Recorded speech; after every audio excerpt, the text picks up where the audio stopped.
Welcome back again to my YouTube channel. So today, meron naman tayong bagong video na gagawin. Kung naalala nyo yung last video ko, nag-tie-dye tayo ng mga white t-shirt. Ngayon naman guys, magda-dye bleaching tayo ng ating mga black t-shirt.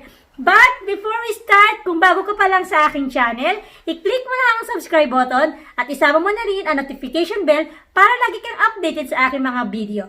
So, umpisahan na natin guys! This ain't over.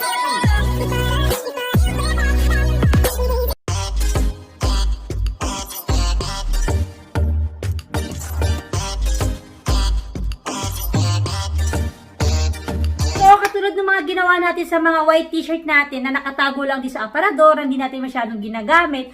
So, yung mga black t-shirt natin, pwede pa rin natin siya ipang forma na bago yung kanyang style. Katulad na itong suot ko, di ba guys? So, bagay na bagay siya ngayong darating na summer. So guys, napakita ko na sa inyo yung procedure kung paano ba tayo magbe-bleach ng ating mga black t-shirt. Ito ngayon guys, yung ating mga kakailanganin sa pag-bleach ng ating t-shirt. First, ayan, nakikita natin dito yung ating rack.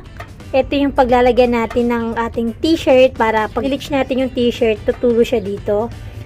Tapos, ito yung ating planggana na may tubig. Siyempre, kailangan basahin muna natin yung ating mga t-shirt. Yung ating gloves. Ayan, napaka-importante nito para hindi maano man yung ating kamay. Yung ating mga rubber bands. Ito, kailangan to. Siyempre, yung ating lihiya or sunrocks kasi sa Pinas sunrocks, dito wala namang sunrocks. So, lihiya yung gagawin natin. Yung ating pang-bleach. At nakikita nyo, meron tayong garapon dito. So, meron na siyang half na water. So, imimix lang natin dyan yung ating bleach. And then, syempre, yung mga t-shirt natin na black, ayan yung gagamitin natin. So, start na natin guys yung procedure kung paano tayo mag-bleach ng ating mga kamiseta. First, kailangan basahin natin yung ating mga t-shirt. Ayan, basahin muna natin siya. Ito yung gagamitin natin, lahat.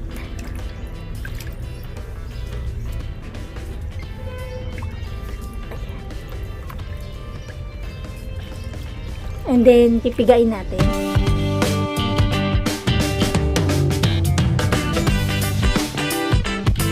Nating haluan itong ating half water ng half bleach. Kahit anong garapon na o plastic na bottle na pwede nyo gamitin.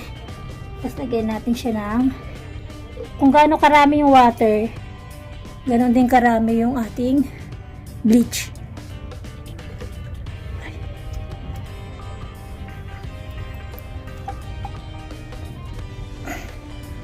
So, yan.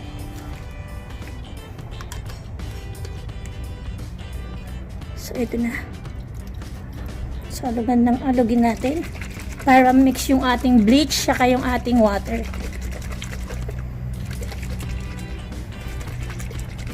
Inahaluan ng water para hindi talaga siya kasi yung bleach matapang siya. May tendency na pwedeng mabutas yung ating mga t-shirt.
So, ayan na guys, after 4 hours, so, babanlawan na natin yung ating mga t-shirt. Yung isa, hindi siya kumulay. Ito, hindi ko alam kung, hindi siya siguro hindi siya cotton. Siguro, kaya hindi siya kumulay. Pero ito, yung ating pants. Yan, kumulay siya lahat. Dito. So, punta na tayo sa lababo. Balawan na natin siya.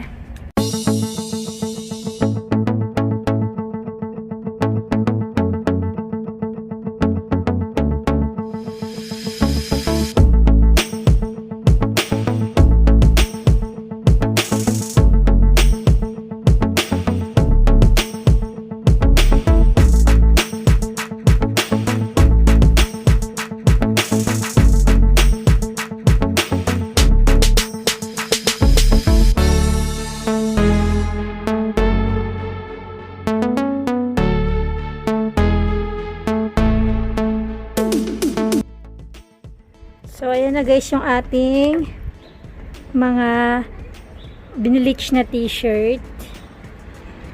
And ito yung isang ating leggings. Ito lang na iibang color.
Today's video guys. So, sana nagustuhan nyo yung video natin for today.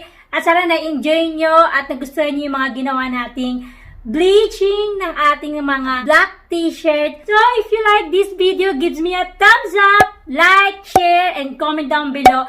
At magkita-kita pa tayo guys sa next video ko. Thank you guys for watching. See you on my next video. Bye!